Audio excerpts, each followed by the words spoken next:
مساء الفل عليكم.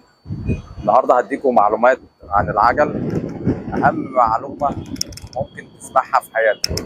في ناس بتمشي بالليل كتير بشوفها على الطريق ان ماشيه من غير كوميد او من غير اضاءه خلفيه.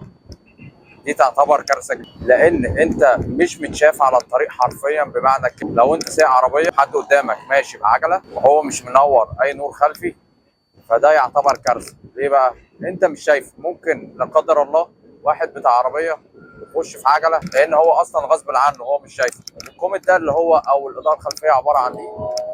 القطعه البسيطه دي سعرها لا يتعدى من 80 جنيه لحد 200 جنيه.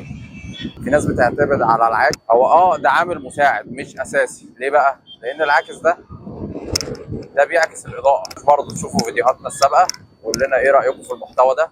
اتمنى يكون يعجبكم. انتظروا مننا كل ما هو جديد من محل ويل باي. سلام.